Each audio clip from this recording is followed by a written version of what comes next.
Salam sejahtera Malaysia, terima kasih kerana menonton video-video dalam channel ini. Sebelum kita mula, jangan lupa untuk tekan tombol subscribe, share, like dan komen. Let's go! Salam sejahtera dan selamat pagi kepada seluruh rakyat Malaysia. Berita panas hari ini dipetik dari Kosmo.com.my bertajuk "Saya tidak akan maafkan dia, Azam". Berita penuh: saya tidak akan memaafkan individu berkenaan kerana telah merosakkan reputasi Suruhanjaya Pencegahan Rasuah Malaysia. Itu tegas Ketua Pesuruhjaya SPRM Tan Sri Azam Baki.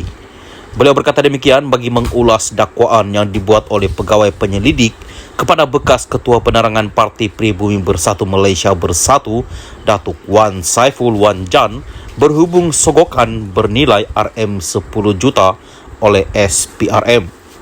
Azam berkata beliau secara peribadi tidak memaafkan individu berkenaan kerana telah merosakkan reputasi SPRM dan membuat satu tuduhan yang liar. Secara jujur, mana saya nak dapatkan wang sebanyak itu? Walaupun permohonan maaf telah dibuat, namun kesalahan itu tetap serius dan perlu diambil tindakan. Malah saya lihat permohonan maaf itu sebagai satu perkara yang sengaja dimain-mainkan, ujar beliau. Beliau berkata demikian pada sidang media Ops Tropicana yang turut dihadiri Ketua Penerangan Imigresen Datuk Sri Khairul Dazami Daud di Ibu Pejabat SPRM di sini hari ini.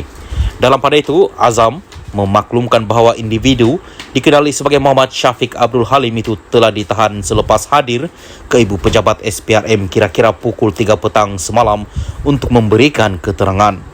Lelaki tersebut akan disiasat mengikut Seksyen 48 Akta SPRM 2009 kerana mengganggu siasatan berkaitan projek Jana Wibawa, katanya.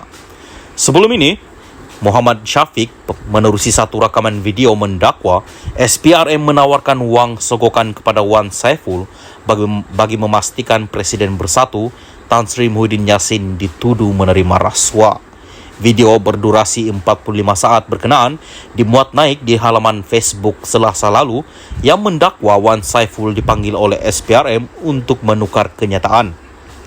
Selasa lalu, Wan Saiful telah mengaku tidak bersalah atas pertuduhan meminta dan menerima rasuah berjumlah RM6.9 juta membabitkan projek Jana Wibawa bernilai RM232 juta pada tahun lalu.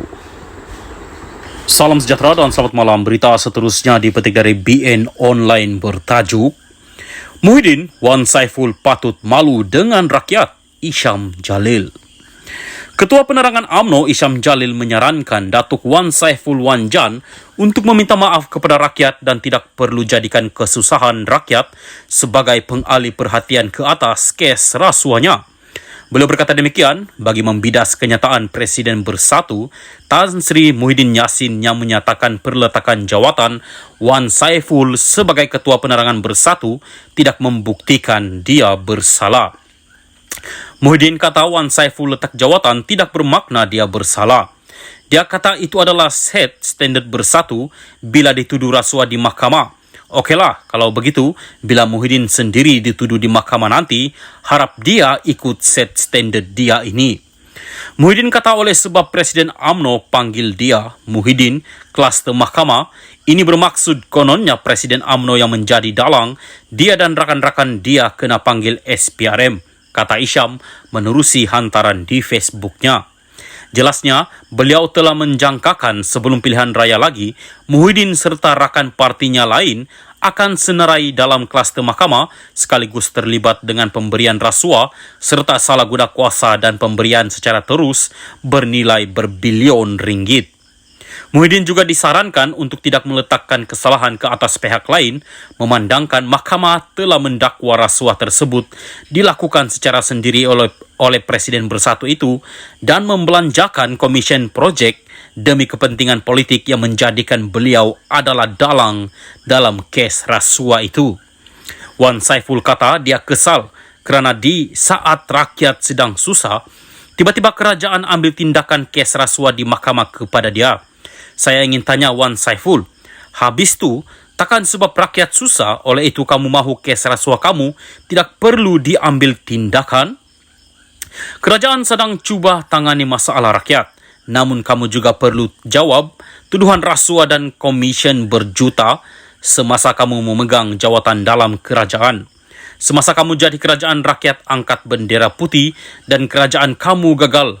Namun kini ada kes siasatan mendapati bahawa pada masa yang sama kamu dan rakan-rakan parti kamu sakau duit beratus juta, sebab itu kamu didakwa, kata Isyam menerusi hantaran di Facebooknya.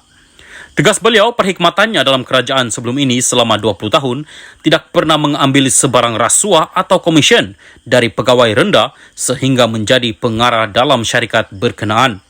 Namun Wan Saiful serta rakan-rakannya didakwa mengambil duit hingga berbilion ringgit walaupun hanya menjadi kerajaan selama 17 bulan dan terlibat dengan tuduhan kes rasuah nilai jutaan ringgit. Laporan menyebut semasa kamu meminta dan menerima sogokan RM 6 juta tersebut, kamu masih memegang jawatan dalam kerajaan atau agensi kerajaan. Kamu tidak sepatutnya makan komisen ketika memegang jawatan kerajaan. Ini salah. Bukan sahaja dari segi etika, tetapi di sisi undang-undang, ujarnya. Sehubungan itu, Isyam menyarankan agar Wan Saiful meminta maaf kepada rakyat sekaligus rasa malu terhadap rakyat kerana menggunakan kesusahan rakyat sebagai alasan untuk menutup kes rasuahnya. Kepada Muhyiddin, Wan Saiful dan pemimpin-pemimpin PN, saya hanya ingin kata kepada kamu, semua berani buat, beranilah tanggung. Dan sepandai-pandai tupai melompat, akhirnya jatuh ke tanah jua tambahnya lagi.